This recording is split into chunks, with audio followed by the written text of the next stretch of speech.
This video is sponsored by EduQuest. The struggle to find courses that truly speak your language, it's finally over. Welcome to EduQuest, where learning is made just for you. At EduQuest, we bring you a wide range of online courses, from career building programs to skill boosting masterclasses, all in your regional language. Because we believe language should never be a barrier to success. Our courses are tailor made after understanding what today's learners really need. So why wait? Start learning the smarter, simpler way only with EduQuest. Visit eduquest.courses and explore your next course today. And hey, don't miss out on our exciting offers and promotions. Hi friends, welcome to my channel. இன்றைக்கி வந்துட்டு பார்த்திங்கன்னா நம்ம அந்த flight விபத்தை பற்றி தான் பார்க்க போகிறோம். ஃப்ளைட் விபத்துன்னு சொன்ன உடனே இப்போ நடந்தது அப்படின்னு சொல்லி நினச்சிக்காதீங்க. இதே மாதிரி ஒரு விபத்து இதுக்கு முன்னாடியும் நடந்திருக்கு. ஆனால் அப்போ எல்லாத்தையும் காப்பாற்றிருக்காங்க. அது எப்படி என்ன அப்படிங்கிறத பற்றி பார்க்கலாம்.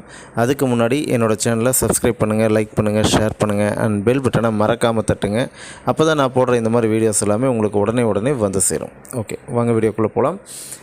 ஆக்சுவலாக 1983 இதே மாதிரி ஒரு போயிங் விமானம் பறக்க ஆரம்பித்தது. கிட்டத்தட்ட 41,000 அடி உயரத்தில் பறந்துக்கிட்டு இருக்கும்போது தான் ஒரு அதிர்ச்சி அந்த விமானிகளுக்கு வந்ததற்கு, விமானிகளுக்குள்ள பைலட்டுக்கு.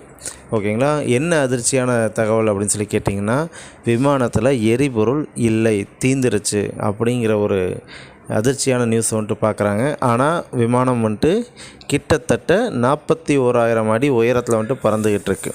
ஸோ இந்த 41,000 அடி உயரத்தில் பறந்துக்கிட்டு இருக்கிற இந்த நேரத்தில் இந்த மாதிரி ஒரு பிரச்சனையை ஃபேஸ் பண்ணுறதுங்க ரொம்ப கிரிட்டிக்கலான ஒரு சுச்சுவேஷன். அதுவும் அப்போ டெக்னாலஜி வைஸ் ரொம்ப நம்ம பின்தங்கியிருக்கோம் அந்த மாதிரி டைமில். ஸோ அதே நேரத்தில் கொஞ்ச நேரத்தில் எப்படியாவது தரையிறக்கிடலாம் அப்படின்னு நினைக்கிற நேரத்தில் அடுத்து இன்னொரு பெரிய ஒரு அதிர்ச்சியும் காத்திருக்கு. என்ன அப்படின்னு சொல்லி கேட்டிங்கன்னா, விமானத்தோட 2 என்ஜினும் ஃபெயிலியர். ஸோ 2 என்ஜினும் வேலை செய்யலை.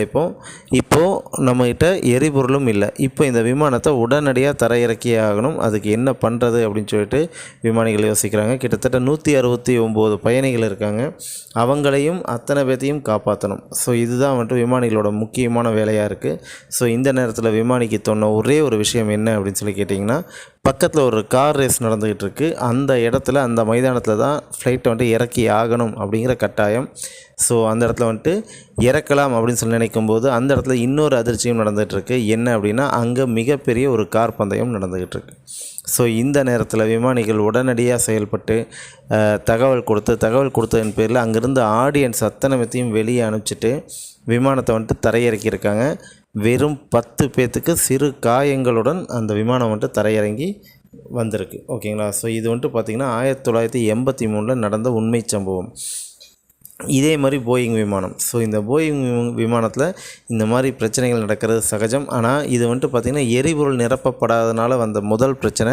2வது பிரச்சனை என்ஜின் ஃபெயிலியர். ஓகேங்களா. ஸோ இந்த மாதிரி பிரச்சனைகள் வரது சகஜமான விஷயம்தான். பட் இனிமேல் இந்த மாதிரி இப்போ நடந்த மாதிரி அத்தனை பேர்த்தோட உயிரும் ஊசலில் போயிடுச்சு. ஸோ அந்த மாதிரி ஒன்றும் நடக்கக்கூடாது அப்படின்னு சொல்லி ப்ரேயர் பண்ணிக்கலாம்.